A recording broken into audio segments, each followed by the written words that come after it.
For many runners, the lure of the Boston Marathon is too strong to resist, especially if you're studying at Harvard in the Boston area.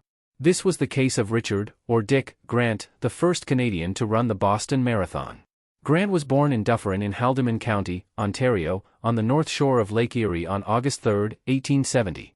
He had 4 other siblings, including his younger brother, Alexander Grant, who was an Olympian and U.S. champion in middle and distance events. After attending the University of Toronto where he played lacrosse, Dick Grant moved to Cambridge, Massachusetts in 1895 to attend the Harvard University Medical School. At Harvard, he was on the track team as a miler with a time of 4:25.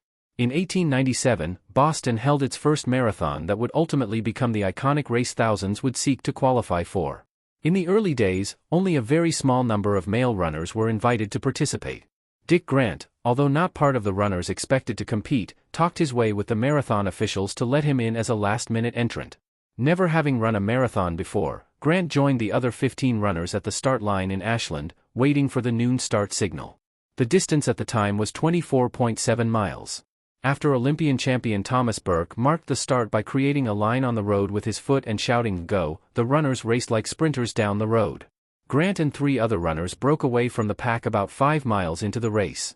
By the time they reached Natick, Grant and Hamilton Gray were in the front, forced to run single file due to the thick, uncontrolled crowds. At the halfway mark, still neck to neck, Grant was struggling as his last-minute decision to enter the race prevented him from having a handler to assist him with refreshments. Fortunately, Gray was very courteous and offered him some of his water. This show of sportsmanship allowed John McDermott to pass the 2 leaders. Grant attempted to stay with him, but he was fading. He flagged down a water truck to get doused in water. Unfortunately, that only revived him for a short while as dehydration and blisters forced him to stop with 9 miles to go. After the race, McDermott would say of Grant that, "He ran the pluckiest race I ever saw." Grant would not give up on the marathon. He returned the next year in 1898 to compete in the second Boston Marathon running for the Cambridgeport Gym. Although Grant had trained more than the previous year and, at one point early in the race, led the field with a Scottish runner, he could not maintain his advantage. He finished in 7th place in a time of 3 hours 8 minutes and 55 seconds, 27 minutes behind fellow Canadian Ronald J. McDonald, who claimed victory in the now 25-mile race. Undeterred, Grant returned in 1899 to race with determination, his eyes on the win. The race ended up being between Grant and Larry Brignolia, the Harvard man versus the blacksmith. Grant was leading Brignolia by 25 yards at the halfway mark in Wellesley. However, through the hills, Grant lost 11 minutes to Brignolia and even fell in exhaustion only a couple of miles from the finish. Brignolia also had his share of bad luck when he tripped and twisted his ankle not far from the finish. With handlers helping both runners, Grant resumed racing and closed the gap to Brignolia, but it was not sufficient as he finished second in 2 hours 57 minutes and 46 seconds, 3 minutes behind the winner.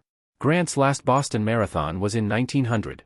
He was nervous racing against a slew of Canadians and Americans, including his rival Brignolia. Grant had trained harder than ever before. He showed restraint and followed the pack of 5 other Canadians. At one point, he came within 100 yards of the leader, Jack Caffery. When Caffery saw him, he put in a burst of speed that Grant valiantly attempted to match but ultimately destroyed him as he cramped up and had to walk.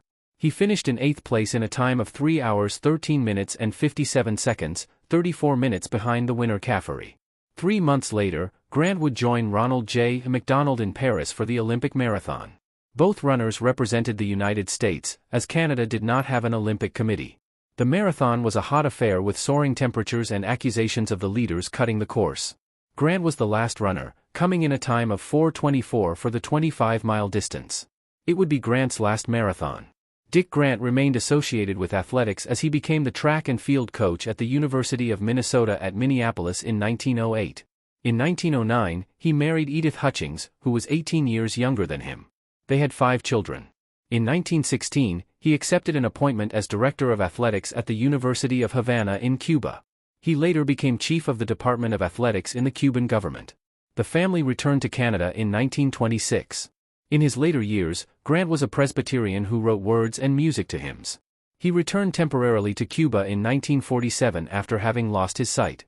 He passed away on January 9, 1958, in St. Catharines, Ontario.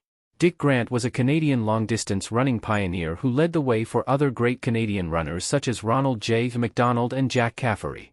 His determination and perseverance were evident throughout his career.